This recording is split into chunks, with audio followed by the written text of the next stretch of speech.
Hello, everyone, and welcome to the Thriving Relationship Show. I am your host, Christine Eartheart, founder of the Center for Thriving Relationships, and I am so grateful and excited to have you here. And if you are someone who identifies as having ADHD, or maybe you wonder if you do, or maybe you are in a relationship with someone that you sense may have ADHD, or maybe you know they do, and you haven't entirely known how to navigate it. Maybe you have understood what was going on, and it's created a lot of tension, a lot of conflict, misunderstandings, resentment, all the things. You know the pain really well. Well, if that is the case for you, I am elated that you are here because I truly believe this episode has the capacity to change your life. We are so lucky and honored to have with us one of the foremost experts on how ADHD uniquely impacts adult relationships. So I am thrilled to introduce you all to Melissa Orlov. And Melissa is the founder of ADHDmarriage.com and author of 2 award-winning books on the impact of ADHD in relationships, The ADHD Effect on Marriage and The Couple's Guide to Thriving with ADHD. She is considered one of the foremost authorities on the topic of how ADHD impacts relationships. She's a marriage consultant. She helps ADHD-affected couples from around the world rebalance their relationships and learn to thrive through her seminars, consulting, and books. She also teaches marriage counselors and other professionals about effective marriage therapy for couples impacted by ADHD.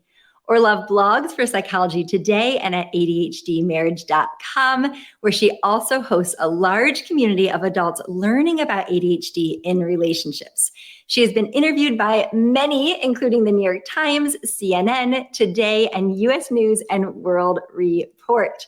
Welcome, Melissa. Thank you so much. I have never found somebody who helps explain ADHD and how it uniquely impacts relationships. I think that's it, as well as you do. You are just a wellspring of resources, and not only to help people understand what's going on, because as we'll dive into, so many people don't even identify and realize that they have ADHD, or that might be what is kind of at play in their relationship. And so how you help people understand it with so much compassion and clarity, and then also find the way out and how to kind of co-create a relationship together that really brings out the best in both people is extraordinary. It is such a tremendous service to the world. And I really mean it, that this, I know what you share, it's a game changer for people for the rest of their lives. They'll never really see themselves or their partner the same way. So can't thank you enough for taking these moments with us. So welcome. Well, thank you. I'm delighted to be here. You're talking about all the people who don't know that they maybe have ADHD, all the adults. And the number is 80 to 90% of adults who have ADHD don't know. It's a huge number, which has real implications, because ADHD is very real, and it really can have some negative impacts. And of course, if you don't know it's there, you have those symptoms, but you don't have a way of coherently addressing it. And so it can be very difficult. When I talk to therapists and say, how do you know if ADHD might be walking into your office as one of the adult clients that you're working with, there are a couple of really pretty obvious ways. One is if you have someone who says, my partner feels like another child to me. That's one. And another is if you have a child who has been diagnosed with ADHD, because ADHD is largely inherited, not always, but very heritable along the lines of sort of hair color and that heritable. So both of those would be pretty, the antennae should go up for the therapist and say, that's interesting. Let me explore this a little bit. And there are other ways as well, but. That's so good to know. So everyone tune in, even if you haven't even considered before that ADHD may be impacting your relationship, you could be in this 80 to 90% who just doesn't realize it. And it's so powerful once we have a language and vocabulary and realize the universality of our experiences. So definitely listen closely to see if maybe you can identify with some of this. And I'm curious, Melissa, why do you think that is? Why so many people don't realize that they or their partner might have ADHD? Well, there are a number of different reasons. I mean, now they look for it in school, but back, the 60-year-olds of the world, they were not doing that back in school. Also there are different types of ADHD. So it's all called ADHD now. But there are 3 subtypes. One has the hyperactivity, one has both hyperactivity and distractibility, and it doesn't have the hyperactivity, and that's much harder to see. And as it turns out, girls are more likely to have that variety. Boys are more likely to have the hyperactivity variety. That sort of evens out as you become adults, but there's a whole group of people where it just seems like they're distracted. So that's one reason. And I think also, there are a lot of other, you can't figure out, like, why isn't my partner paying attention to me? Why does my partner forget? Are they getting, some kind of memory problem? There are a lot of things that sort of look like ADHD, but aren't. And some of the key symptoms of ADHD are things that everybody has. Everybody gets distracted once in a while, like 10 or 12% of the population that doesn't have ADHD says they often are distracted, but something like 95% of people with ADHD say they are often distracted. So it's the ADHD people are in one extreme. They essentially are almost always distracted. And that's quite different, a very different way of leading your life. Okay, wonderful. So can you go in a little bit more? Like, what are the most common symptoms, just to start off, since there's so many people that might not even be familiar with how it presents, especially when it tends to look differently than that image we might have, that we might have gotten kind of growing up, that what ADHD, it's someone who's maybe just bouncing off the walls or, whatever it is, which wouldn't be a drug. That's the hyperactive part for the kids who can't sit in their chairs in school or keep dropping their pencils or whatever that is. Actually, so in adults, the number one symptom is actually chronic distraction, like I was just talking about. It also looks like impulsivity. For example, somebody has trouble reining in their ability to spend money, cannot stick to a budget. Has difficulty. People with ADHD live very much in the present moment, so they have difficulty envisioning the future or planning often, or they have difficulty thinking about the past. They move on very quickly and are back in the present moment. They have sort of what's called what I think of as a reward-focused brain. So the brain is wired to seek things that are interesting or rewarding. Which has some implications, among other things, that there sometimes is some trouble hanging on to what might be important but boring.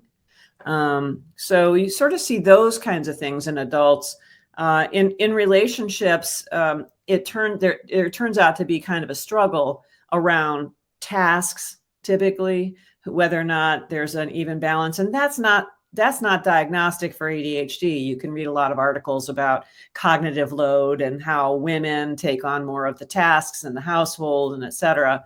But when you put it along with high levels of distractibility, impulsivity, memory issues, executive function issues, difficulty planning, difficulty initiating projects, difficulty following through on projects, those kinds of things, then you start to look more closely at ADHD as a possibility. Yeah. Okay, wonderful. Thank you so much for outlining those for us. So those are, some ways that it can show up individually. And then also you've mentioned some of the things, which I'm sure many people are out there like, oh yes, that feel like that there is an imbalance in how they're kind of holding the different responsibilities of their lives. And I so appreciate you pointing out that alone might not point to this, but that combined with some of these other symptoms, ADHD may be impacting the relationship. So we'll talk more about that. And let's just hear a little bit about what inspired you to get into this work. Well, so I got into it a long time ago, sort of on a dual path. I was working with Ned Hallowell and John Rady, who are two of the top doctors in the ADHD world. And they're both psychiatrists, and they both teach at the Harvard Medical School, or one of them now is retired. I think the other one still teaches there. And so I was learning about ADHD. My daughter has ADHD. And then I realized after a bit that so did my husband. And so that was an interesting thing to learn. And we went through all of the things that couples typically go through. We really struggled.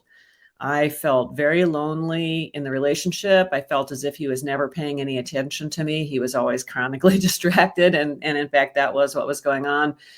It was very confusing. And we fell into the same kinds of patterns where I was over managing in the household as well as in the relationship, and he was under managing or under functioning in the household as well as in the relationship, and that's a very common pattern, and we didn't totally understand it, and then after a while we got to a place that felt much better, and I sort of went, people would like to know about that, and that's when I started to get into what I do, and now I have an awful lot of people that come to me for my seminars and different things that I offer.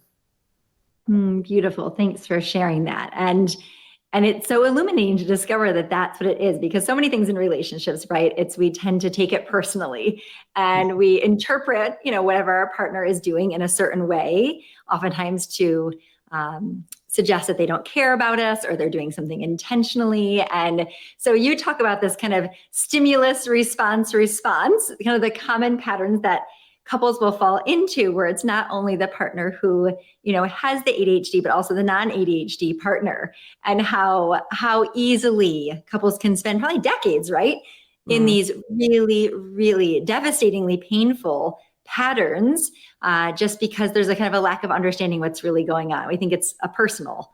Yeah. And it's really, really easy to misinterpret ADHD symptoms. This is part of the power of finding out that one partner or both partners sometimes has ADHD, because you can start to go, oh, wait, that, the fact that you're not paying attention to me isn't because you don't love me. It's because you have ADHD and you're easily distracted. That's very powerful, because if you think about, like, if the first thing that shows up is somebody's distracted, and then the response to that is confusion or attempting to get more attention, which sometimes takes the form of like yelling or, pursuing, that kind of thing. And then there's a response to the response, which is to escape, to yell back, whatever. And the couple really quickly goes into this sort of negative spiral. But if you know, for example, that your partner has ADHD, then instead of getting into this negative spiral of fights and pursuit and retreat and all that, you can say, gee, I've noticed you're particularly distracted this week. How about if we go on a date Friday night so we can spend some time reconnecting? And you end up with a completely different kind of relationship, because the ADHD is known and it's neutral, and you can talk about it, and you can also respond to it completely differently. So it's not just about the ADHD partner and the ADHD partner symptoms. It's very much about the responses that the other person in the relationship has to those symptoms, and knowing what it is. Yeah, so true. So can you talk more about that? Like, what are the things kind of the innocently, right, that in relationship, we try out strategies that don't tend to work, but out of our pain. But what are some of the things that you see happening with the non-ADHD partner or spouse that, it's causing so much more pain and disconnection and kind of exasperating things? So what are some of those things you would identify them? And then also, of course, what are some other ways of showing up? And I love what you're saying, kind of getting more collaborative, like seeing it more as this neutral thing, and how can we work as a team? But yeah, anything else you want to share about that? I think it's so helpful to identify. Well, getting more collaborative takes a lot of work. Usually by the time people find me, they're in a pretty bad place. And in fact, the research supports that if you have ADHD in the relationship, you are more likely to struggle than if you don't, unfortunately. But that one of the most common patterns and one of the most difficult patterns is what I call parent-child. It's not that you're talking about the actual children. You're talking about the less organized partner, which is typically the ADHD partner, under functioning in the relationship, sort of retreating, escaping, not following through, getting too distracted, not having a good reminder system in place, whatever it is. they promise things, they don't show up and actually do them on a regular basis. But also in an inconsistent basis. Like, if it was just 30% off all the time, you could figure it out and go, okay, I'll just add 30%, it'll be fine. And that's sort of not the way it works. And so the non-ADHD partner's response to that set of symptoms of having difficulty completing projects and stuff is to say, wow, my life feels incredibly chaotic. And the human response to chaos is to try to exert control. And so that partner tries to sort of wrap their arms around the, household tasks, the chore list, the responsibilities, and the ADHD partner. And they start to manage the ADHD partner's life, reminders and all that stuff. And unfortunately, that is a horrible set of interactions. And I call it parent-child dynamics for a reason. I want it to sound as ugly as possible, as unsexy as possible, because couples have to get out of it. They have to get out of it. Otherwise, they cannot thrive. And so you get this sense the non-ADHD partners fall into this trap, which is if I don't manage it, it won't get done. And there's no space for the ADHD partner as they learn about their ADHD and start to improve things to actually grow because they're under such scrutiny. And this is not a blaming game, by the way. These are just simply the patterns that these couples need to recognize and interrupt so that they can, in fact, learn how to thrive and how to work with the ADHD instead of letting it just sort of stomp all over everything unintentionally. And again, I think of the ADHD as kind of a third party to the relationship. So it's not about the person who has the ADHD specifically. It's the fact that the ADHD is there. And then it's that person's job, since it's their ADHD, to really learn how to manage it and how to live with it successfully. And there's some interesting things that go on, and digress a little bit here. Yeah, please share. People think that successful business people cannot have ADHD, and that's not true. Because the business world is very different from home. If you think about a reward-focused brain, there's all sorts of rewards built into businesses, as well as support structures. So if you're not particularly organized, somebody else might be on your team, might be doing that part of it for you. Also, if you don't like a certain part, you get to a point, lots of times you can hand things off. At home, everything is very unstructured. Lots of it is unrewarding. And it's a very different environment. Plus, there's a much higher emotional content at home, typically, than at work. So if you go in for an evaluation for ADHD and the person says, oh, you can't possibly have ADHD because you're so successful, just look at Richard Branson. Sorry, it does not work. It's not related to intelligence. It's not related to whether you're successful at work. Entrepreneurs in particular benefit many times from having ADHD and the ideation of new businesses and really thinking outside the box, because everything comes at them and they notice lots of stuff and they really get interested in it. And so there's lots of successful people who have ADHD. Anyway, sorry, that was a little side note. I'm so glad you pointed that out, because I think a lot of times in relationships that's confusing in lots of ways. If someone sees their partner, at work being really engaging or communicative or getting lots of things done or following through, and then at home, it's really different. It can be very painful and very confusing, and can just deepen the story that it must be that you're doing this intentionally.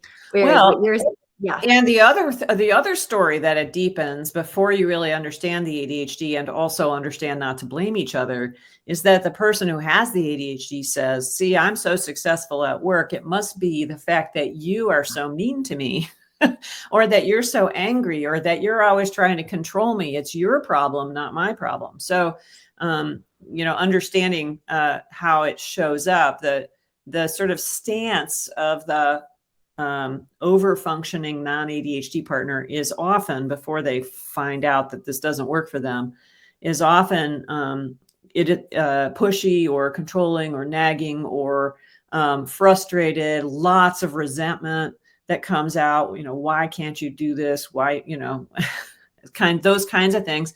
And that's a huge trigger point for an adult with ADHD who grew up with all sorts of people criticizing why they didn't do things differently or better. It's not that people with ADHD don't get things done, but they often do them differently. And who am I to say what the right way is or not? Sometimes there is a right way, like you turn your taxes in by a certain date, but lots of times there isn't. Yes, I so appreciate your strengths-based approach, and that they're just differences and that nobody's to blame. That's so important. So just going to highlight that, and I know you really emphasize that in your work, is that this is not about just the ADHD person. There's something wrong with them. Oh my goodness, not at all. It's just this uniqueness, and it's both partners. It's really kind of the challenges you tend to be co-created. It's how we respond to it, and then also the solution co-created. So thanks for just explaining the parent-child dynamic. So that's really, really common and such an important one to unhook from. Yeah. So, and I want to make sure, so there's a little bit more nuance than to say, oh, things just are sort of sprouting up there. There is a person who has ADHD, which is difficult to deal with as a sort of a part of your life. It does come with both wonderful ability to think creatively, respond in emergencies, to really hyper focus in on something that's interesting. There can be many positives, high energy, creative, people fall in love with people with ADHD for a reason. It's not because they're boring. So there is the idea that the person with the ADHD needs to manage their ADHD. What I try to communicate to people is that the person without the ADHD also has to manage what they bring as well. So each person brings something to these relationships, and rather than focus on, gee, my partner is so angry, gee, you should just fix the ADHD, all that stuff. Really, what you need to do is take stock of the situation and your own contribution, because you are the only person who can change your own behavior, and really work to manage whatever your input is to that relationship situation. That's really what I'm trying to say. So it's really about, it's not that there isn't that no one is to blame. It is that both of them contribute. You just shouldn't be blaming the other person. You should be looking at yourself instead. That's how there's a little more nuance to it.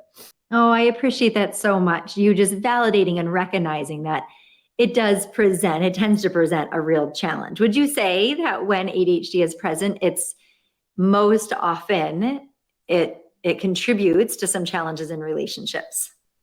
Yeah, that's what the research says. So the research suggests about 60% of relationships impacted by adult ADHD are what's called maladjusted. I hate that word, but there you go. That was what came out of the research. So, and that just means that people are really struggling. The good news is 40% are not.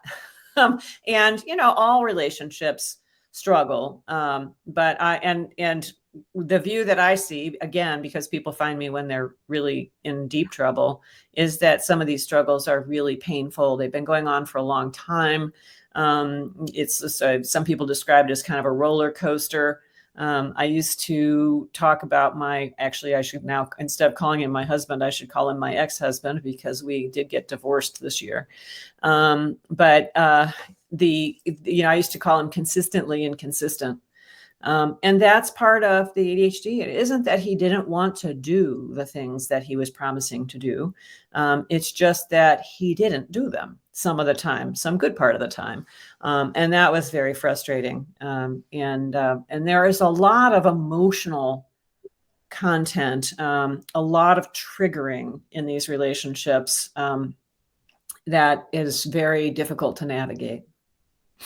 Yeah, thank you so much for sharing that, Melissa. And let's explore that, kind of, because trust is such an important thing to feel securely attached, and for our nervous systems to feel like we are safe and can relax, all the things to know that we can count on our partner.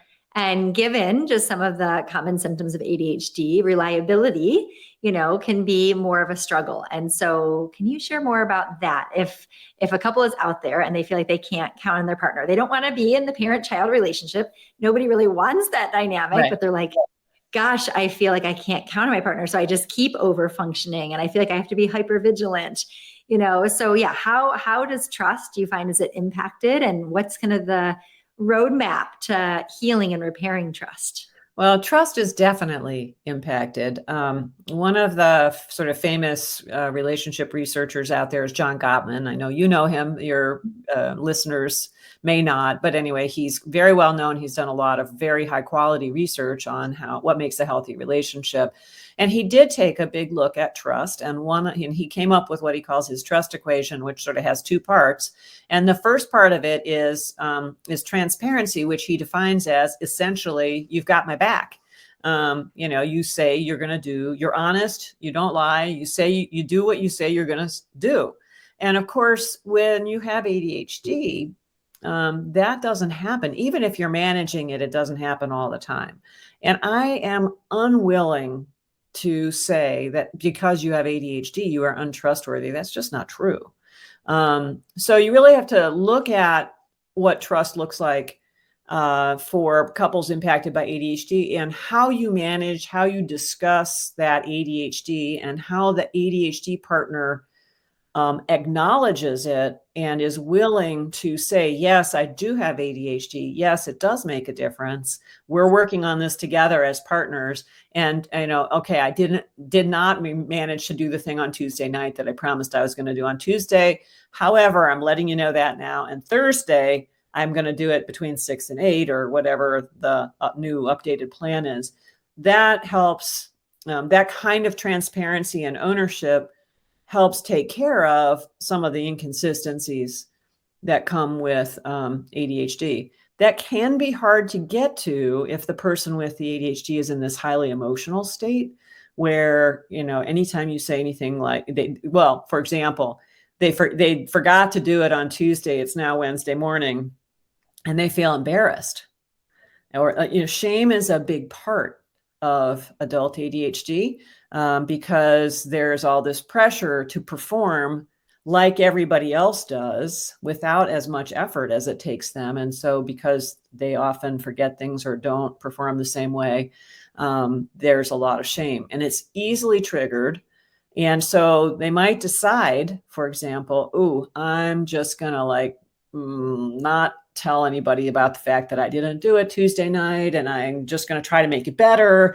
But I can't really do that until Friday. And meanwhile, the other partner's sitting there going, didn't happen Tuesday. Now what? And there's all this tension that starts up, which wouldn't need to if the partner with the ADHD didn't move into that shame crouch. Sort of how I think of it is like this defensive posture of, I don't know, I can't say anything. So the transparency actually needs work. It's not something people without ADHD don't realize how hard some of these things are when you have ADHD. But you need to really work on creating an environment where that works for both partners and where the partner is less easily triggered. Sometimes that means trauma therapy of some sort for past traumas around having difficulty doing things, and et cetera. Okay, this is wonderful. So when trust has been impacted, kind of transparency is one of the pathways there. And love what you're saying about even if a partner has not completely addressed their ADHD symptoms, like that's not what's required in order for a couple to be in a healthier dynamic. It's just to take responsibility, keep communication open, stay engaged, like to assure their partner, like, okay, I see what's happening. I'm with you in it. And just communication to know, like, okay, that didn't happen, at this point, but it's going to be happening tomorrow or whenever it might be. So just to keep that open, that the challenges are really amplified when someone has, of course, a shame, they feel ashamed or guilty, and then, oftentimes further shut down. And then the cycle, we see this all the time. I have no doubt you see that all the time. And it's so painful. We just, when we're in it, it's not so obvious from the outside. So that shame, I think it's such an important thing to be aware of, because in our partner, I think in those moments, it's so easy to see, our partner as not caring when instead they're actually feeling a lot of tenderness, like a lot of shame. Mm-hmm. So I'm so grateful that you pointed that out. It's really difficult. Transparency is important. How well transparency works on its own depends on a lot of other factors. One is there lying or other stuff going on? The other part of Gottman's trust equation has to do with what he calls positive moral certainty, which is in essence that you're honest and trustworthy, or honest and ethically sound kinds of, that your partner is going to treat you with respect, etc. So if you have that part well set up, then there can be more symptoms in the showing up in the relationship.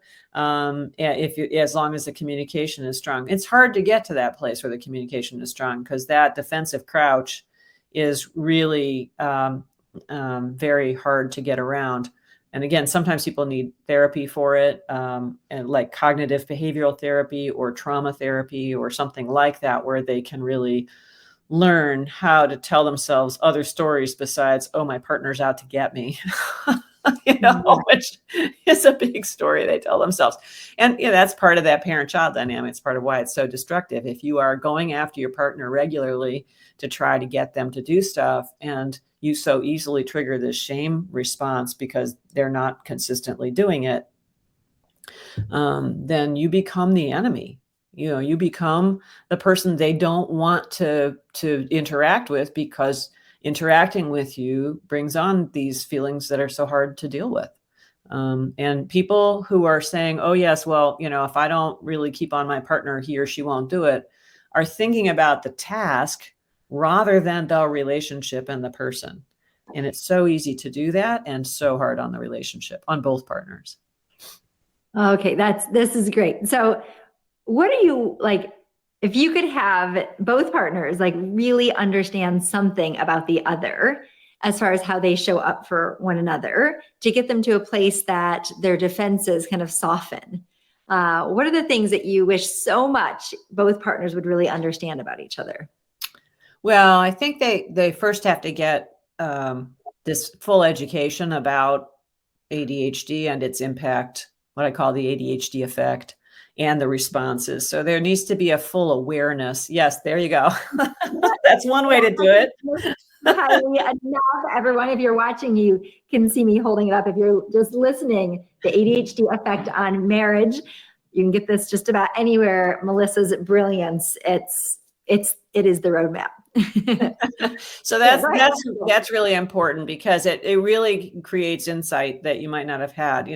When you come from the background of having ADHD, you have a very different life experience from somebody who doesn't have ADHD, and there are all sorts of underpinnings and assumptions that you need to just question, and people don't know to question until they start looking into this. So that's one. I think also trying to open up the conversation, and that's not as easy as it sounds. Again, I think typically the ADHD partner needs to have enough of a commitment to managing the ADHD so that it sends the signal that they're engaged.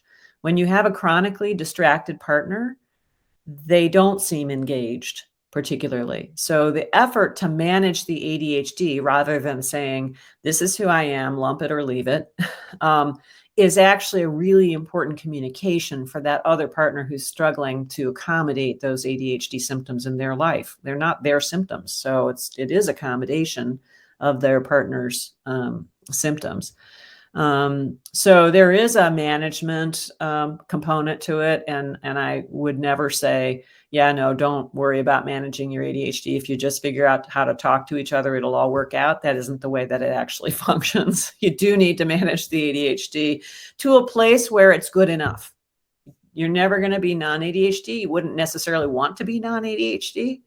But to a place where you you are considered, and you consider yourself an equal party in the relationship, and no longer sort of in this role of the defensive grouch.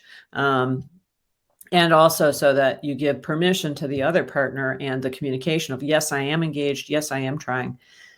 non-ADHD partners tell me all the time, it's not about perfection. It's about seeing that their partner is taking their concerns seriously and making an effort. Yep. Okay. This is so powerful.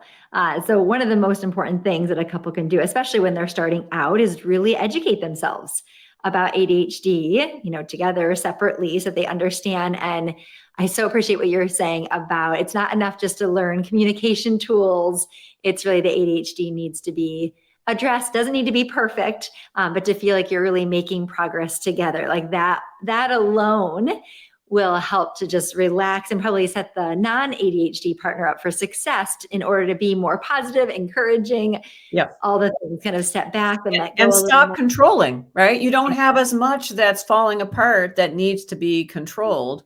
You can start to push back. It's hard to get out of that position where you say, well, if I don't do it, it won't get done, unless some of this stuff is actually getting done. Right. I mean, and some stuff you can let go of. And I teach couples how to do that as well, how to figure out what's really important, what's less important, what is keeping up with the Joneses, et cetera. But there does need to be more consistency or more reliability to help build up that foundation of trust. And that consistency is around getting things done as well as communicating when you don't and owning it when you don't, and et cetera, like I talked about before. Yeah.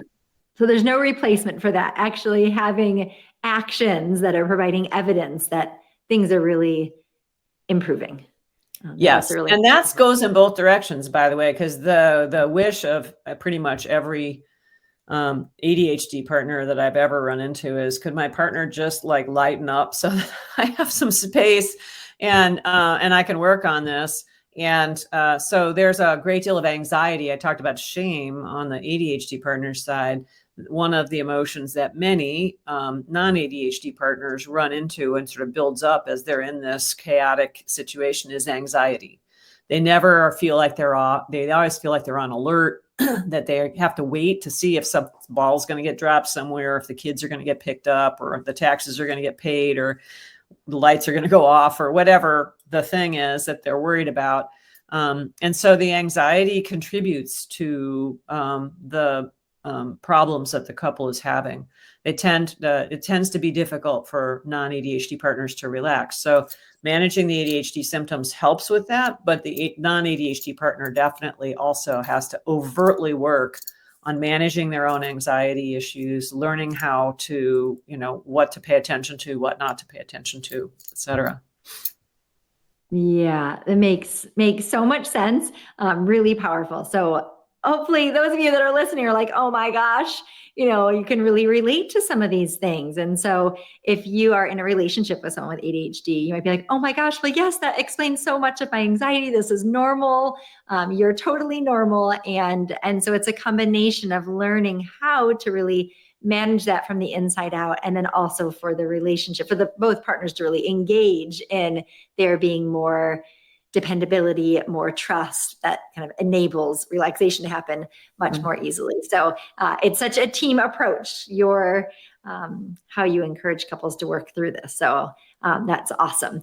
And I know boundaries are something that you speak about in such an illuminating way, and that comes up a lot, in this parent-child dynamic and in a lot of things that show up around ADHD and relationships. So can you speak to why are boundaries oftentimes a challenge when this is the case, and how can we make that better? The parent-child dynamic that I was talking about is a great example of disordered boundaries. I mean, you couldn't really be more disordered than somebody who, the parent figure who figures that it's their job to manage and organize the other person. That's not what. So boundaries, for those of you who are not really thinking about boundaries too much, it's about you worrying about your stuff and other people worrying about their own stuff. And you not getting into their stuff and vice versa. That's sort of the very basic idea. But it's also about aligning, and this is the part that most interests me, aligning your choices and actions with your most deeply held values.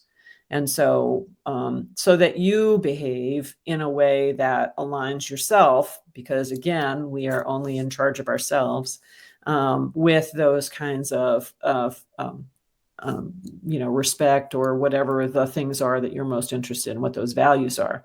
And then you can communicate clearly. But one of the issues for couples impacted by ADHD is, what do they let go of?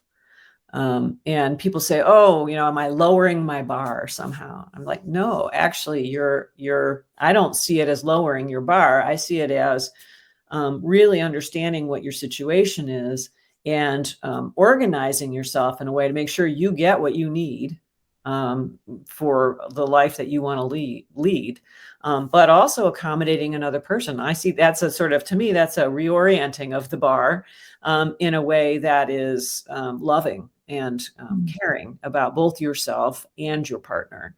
And there will be things that you didn't expect that you were going to let go of. For example, a clean house or something. I mean, it could be much bigger than that, that you didn't expect, but that you let go of. And as you do this work, realize, oh, you know what? That isn't actually the thing that I care the most about.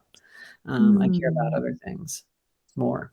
Yeah, beautiful. Can you share some more examples of, I love what you're saying about boundaries, this kind of unique take on it, and aligning our values kind of with our lives more fully. So what would be some other examples of what that might look like? Well, so for me, I mean, it's easiest to talk about my own sets of values and where they align. There's some interesting work done by a woman named Terry Cole, who wrote a book called Boundary Boss, which I'm a big fan of, actually. It was written for women, so the women who are listening are the ones who should go buy it. But she talks about boundary intensity, and she has sort of 3 categories, which is nice and simple. There's the wants, the desires, and then the deal breakers, which I always think of as the drop deads. Just not, deal breaker sounds too nice. But that's the idea. And there are a lot of things that we go to our partners and say, I need X, when actually it's a want. It isn't actually a need. It's actually a want. I would prefer that my house is clean, or that the kitchen dishes are cleaned up at night, within half an hour. But in fact, that's if your option is kitchen dishes are cleaned within half an hour of the meal versus having a horrible relationship with your partner, you might be going, oh yeah, now I can put that into better perspective. So I have a few things that are not very many. You don't have very many deal breakers. You have a few. One of mine is respect and honesty. And so that means I need to treat others with respect as well. It's a double standard if I don't. And then I need to be honest. It's a double standard if I require that of others towards me and don't behave that way myself. But there are a lot of things in that, the desires, which is the middle stuff, is, stuff you always dreamed about having in your relationship, but you might or might not get. You negotiate around it because you'd really like it. Certain ways of conversing or being together, certain, love languages, whatever the things, your dreams, essentially. But there's a lot of stuff in that wants category. No, actually, you really don't need to have fresh vegetables every night. Frozen might be okay. It's a want. It's not a need. So when you start looking at categorizing the things you're asking for of yourself as well as of your partner, when you start looking at it in sort of these layers or segments, you can really start to figure out, what do I give? Does it matter if we eat at 6 versus 6:30, and why? And maybe it does. Maybe it has to do with child healthiness or something that you care a lot about. Then that situates the conversation. But anyway, really, so this idea of holding it to your own values, I think, gives you a way to start thinking about your own roles in the relationship, which is something I'm big on. But again, if you don't both do that, then you have one person who's doing a ton of work and the other person is just like getting along better because you're doing a lot of work. That does not work. I did one of those experiments. So this is a sort of a funny story. We were in a particularly difficult phase at one point where I can't remember what it was exactly, but my ex kept saying, if you would just be nicer to me, everything would be fine. I hear this all the time from ADHD partners. And by the way, so, one of the search terms to find my website is, why does my partner hate me so much? which cracks me up, but is representative of what, what people go through. Like these relationships can be really difficult when they're not in sync. So we were in one of those phases, being completely average as we were. And so I said, okay, I'm going to be really nice to you for the next month and see what happens. And so I was as nice as I could possibly be. There was no friction between us whatsoever, but my husband did nothing different. And so at the end of the month, his life had gotten a whole lot better and mine hadn't changed at all, except that I had kept myself from asking for what I wanted from him and from getting any additional attention from him or any of the things I was seeking. By the end of the month, I was so angry. I mean, so angry. So that doesn't work. Having one person just say, okay, I'm going to behave differently does not work. The two of you have to be doing it together. Yeah. Yeah. Oh, thanks for making that so clear. Is that, it's so easy in relationships to tell ourselves, like, well, if my partner would just do this differently, it would all be better. And it really requires both partners. There's no amount of someone just letting things go and being relaxed. Because just like someone with ADHD is kind of wired a certain way and has their unique needs and preferences, the non-ADHD partner is the same. And so it would be setting ourselves up for unhealthy expectation to think that we're just going to change and suddenly be so easygoing and okay with everything, or that the other partner, can, without any effort, just show up differently. Yeah. And it's interesting because there's a study out there that suggests that about 70% of the things that we were fighting about 10 years ago, we're still fighting about today when you're in a couple. And so what that means is the majority of the big issues between you need to be negotiated. So if you have this position where one person is essentially stifling themselves and the other person is just blithely going on, that's where the anger comes from. And anger isn't a bad thing. Anger is just this like notification. Hey, something needs to be paid attention to. You're really angry here. And then you just have to pay attention to it. It's anger. It's how you express the anger that gets people in trouble, not the anger itself. If you're venting and yelling and raging and, just really 0 to 150 in 2 seconds, that's the issue, not the anger itself. The anger is just a signpost that says, hey, something's wrong. We need to figure out what it is and navigate it. So good. So yes, when anger comes up, it's not bad, just a sign that something needs to be shifted, something needs to be expressed or kind of navigated with your partner or inside of yourself. And what you're saying too about aligning our life with our values, it's kind of like having good boundaries with our own selves as well, to make sure that we're staying true to what's most important to us and that we're really clear and not, having all these wants and needs that are just setting us up for, a lifetime of disappointment and our partner feeling like they're constantly disappointing us. So sounds like a really healthy way to get so clear on what's most important to us. So I love that. Yeah. And it's easier to communicate when what they are and get it if you actually have thought about it versus just going, this would be good today. I'd like to have this today. Or yeah, I'd like to have this today. You run into that situation where somebody says, well, so I did what was asked and then the goalpost moved and I was doing something else. And then the goalpost moved again. That if you're thinking ahead of time about what you really, really care about and what you can let go of, that's less likely to happen. And I think that's a good thing because that's not equal partnership when the goalpost keeps moving all over the place and it's one partner who's moving it, which is often what I see. Yeah. And that would be, I imagine, especially important for the non-ADHD partner, just to make sure that they're really reinforcing the progress that's happening. And it's not that someone's making progress and it's like, yeah, but you didn't do this, that would be discouraging. Yeah, I actually hear that. And the way it's really strange, but people almost always say it the same way, which is, out of 10 things, this is the ADHD partner saying this, out of 10 things, I used to do 8 things wrong and 2 things right. And I've done a lot of work to manage my ADHD. And now I do 8 things right and 2 things wrong. And my partner is still focused on the 2 things I'm doing wrong. And it's really discouraging. It makes me think like I'm never, ever going to be able to please my partner. I mean, almost word for word, lots of people have said that particular thing to me. And I feel so empathetic to that. And empathetic to both partners, right? Because you got one person who's running as fast as they can to get to improve things and is doing so. And you have this other person whose anxiety about that process is making them say, well, if I stop pushing they think it's them pushing their partner that is doing the, part of the effort. If I stop pushing my partner, they'll go on vacation and stop doing all that stuff. And so they stay honed in on all the stuff that still has to be done.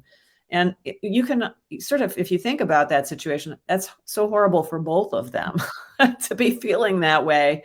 And one of the things I try to do when I work with couples is translate some of these things. Like, this is probably what's going on. Do you feel this way? Do you feel that way? And let's talk about that a little bit, sort of bring these things up, bubble them up for people so that they can say, okay, so how do I recognize and appreciate the effort that's being made? And how do I appreciate the anxiety that's there and hanging on for a while and be empathetic towards that anxiety without taking on a sense of hopelessness about, whether I'll ever be good enough, and really work through that. It's so important what you do. I'm sure people feel like, oh my gosh, you just read my mind, that you give people a language, not only to understand their partner better, but also to understand themselves. Like, oh yeah, that's exactly what I'm feeling or exactly what I'm experiencing. And you do that, so brilliantly. So if somebody is tuning in and they're recognizing like, oh, I think this is, maybe I think my partner, may have ADHD, and how do I bring this up to them? What are your words of wisdom around how someone can most lovingly and effectively kind of bring up to their partner, getting treatment or starting to... That depends on the context. So if they have a child that has ADHD, that's often an avenue in for identifying the adult with it, either in a lighthearted way, like, oh yeah, well, it's hereditary that one of us has it, or through learning jointly about the ADHD that the child has. Lots of times the adult who has it self-identifies and says, oh, that sounds an awful lot like me. Then the question is whether or not they want to go for that evaluation.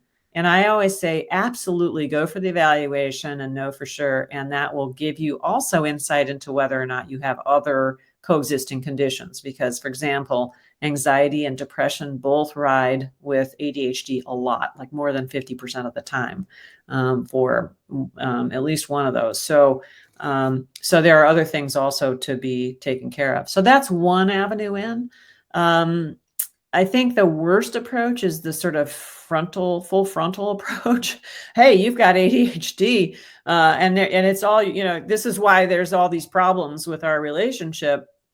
If you do that, it's highly unlikely that your partner is going to respond positively to that, because among other things, it sounds like a blame statement, which it might well be. And that's, the partner's not likely to take that on. But I have had people say, so one of the chapters in that ADHD Effect on Marriage is about the patterns that show up. And the patterns are, that one. The patterns that show up are really predictable and very common. And so sometimes I say, find a pattern in the book or two, one that reflects really poorly on you, like parent-child dynamics or something, and one that might reflect, might be really obvious for the ADHD partner, and do a sort of, hey, listen to this. This sounds an awful lot like us. Read a few paragraphs, not more, just a little snippet, and see if you can get your partner's attention that way. That works more often than you might imagine. So that's another way. And then sometimes you don't actually have to label it ADHD right away. If you can get your partner's engagement around some of the things that are going on, like the parent-child dynamic. When you have ADHD, I call it that. John Gottman talks about the pursuit-retreat dynamic, which is similar. You don't have to use the language of ADHD right away. You can get into it with a therapist or whatever, and then bring it out later. So there are a number of different ways, but definitely in a non-critical, non-judgmental, non-blaming way. Yeah, that is the key. And having something that's more neutral, objective, like this fabulous book is such an incredible resource to find something. There are so many scenarios in there that you will find one, maybe many, probably many. It's like, oh my gosh, that's us. So I love keeping it though, so that the partner doesn't feel flooded or again, blamed or criticized. And then the next step, sounds like you recommend, is to have some sort of assessment done. And would you recommend a therapist, psychologist? You know, if someone's out there like, okay, we want to take that next step, who's your favorite kind of practitioner?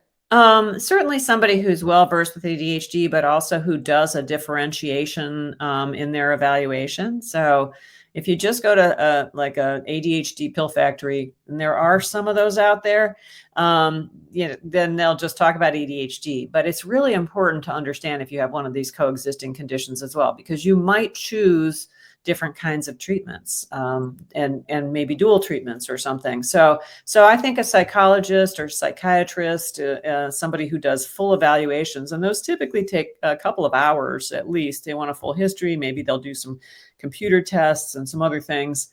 And if it takes you 15 minutes to get, or half an hour to get an evaluation, you have not had a good evaluation for ADHD. Is the bottom line, because there are a lot of things that look like ADHD, like sleep deprivation is one of them. Anxiety can be another. So you really need somebody who can tease these things apart.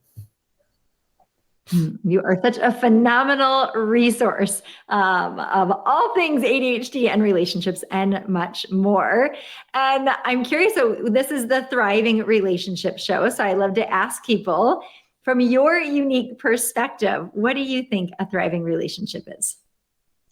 And maybe especially ADHD is. It's such a great question, actually. I think that a thriving relationship doesn't, so I don't think it changes that much whether ADHD is present or not once you get it going. It's how you get there that's the harder part, I think. But it's one where there is a lot of affection, and there is enough engagement that each partner feels well loved. And it's not a 24/7 joined at the hip, hopefully. COVID has taught us that doesn't work very well. Taught a lot of people that anyway.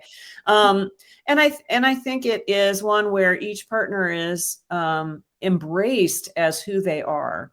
And the boundaries are clear, and there will be things about your partner that may drive you a little bit crazy, but the things that you love and adore are much better. So I think that things that the speed bumps for ADHD impacted relationships come around that engagement and the attention part, and making sure that there is enough of that so that each partner understands that they're loved and that engagement is positive, not engagement like with anger or something like that, but that it's a very positive and affectionate kind of engagement. And in that circumstance, I think there's so much opportunity to thrive. ADHD does not mean that you won't have a good relationship. It just means you have to do things differently from partners or relationships that don't have ADHD.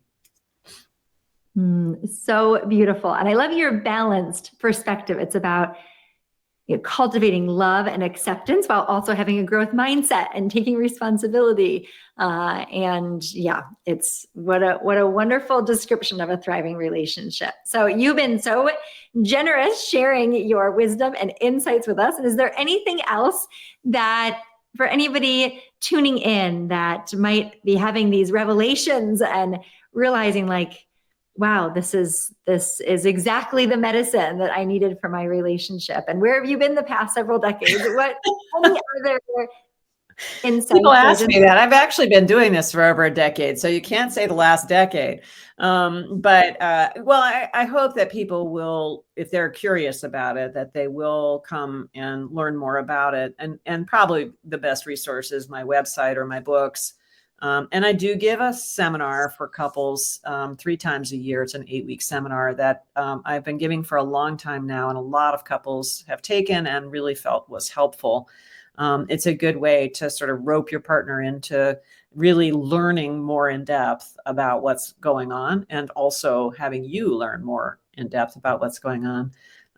So I try to make myself accessible through the website and answer questions for people and et cetera. So I encourage engagement with me as well as with the ADHD and the issues surrounding it. Yeah, engagement is a theme. And It's a so theme for sure. it is so important. And so how wonderful that you make yourself available for people to engage with you. And so you have these seminars, books, so many resources. Your website is a wonderful home on the web, a sanctuary on the web for people to go and just in the middle of the night, can do some research and kind of see yourself reflected, and that there is a way out. So thanks for also sharing that. This does not mean in any way that a relationship is doomed. In fact, without the skill set, it can be incredibly painful, but with the skill set, every relationship has its challenges. And so once we learn how to have the right tools for what our challenges are, there is abundant hope. And so thanks for being, one of the way showers that kind of have the flashlight to help people find the way back into loving connection. And so your website is? It's ADHDmarriage.com. And you don't have to be married to go there, but that was way back when. That's what I named it. So that is a great domain name. Lots of stuff there, lots of articles about different parts of the ADHD world and about relationships and how to contact me if you need to and all that. So ADHDmarriage.com. And of course, we'll put that in the show notes below. So be sure to check Melissa out. And are there any other places online where people can find you? Are you on social media? I do have a Facebook page. I believe it's ADHD Marriage is a Facebook page. And I do write, I write blog posts at my own site, and I also write for Psychology Today.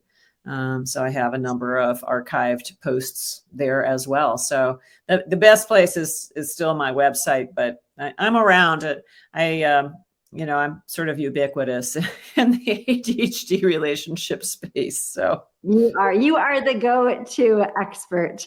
Melissa, I cannot thank you enough for your contribution to the world of relationships. It's a unique roadmap. Relationships are a unique roadmap. And then when ADHD is at play, it can be extra discouraging and frustrating and painful and confusing for people when they're trying all the typical relationship skills, like how to communicate, and that's still not enough. And so knowing how to address the ADHD combined with all those other things is really people's kind of ticket to freedom and to the love we really long to experience. So I just am just forever grateful for what you do and cannot recommend highly enough for everyone to go check out Melissa's work. She's really a shining star of hope and possibility for relationships. So thank you so much. And any final words, Melissa? My final words are just, you can learn to thrive in these relationships. And I hope that people will engage with it and really, explore what the opportunities are, because there are some, even if you're feeling really pretty hopeless right now, you would not be alone in that. That's not uncommon, but I've seen plenty of couples turn things around. So cheers to that. Well, Yep. Thank you all so much for tuning in. So many blessings to you, Melissa, on your great work in this world. And we'll see you next time. And thank you so much for having me on your show. Oh, such an honor and joy, truly. Thanks so much.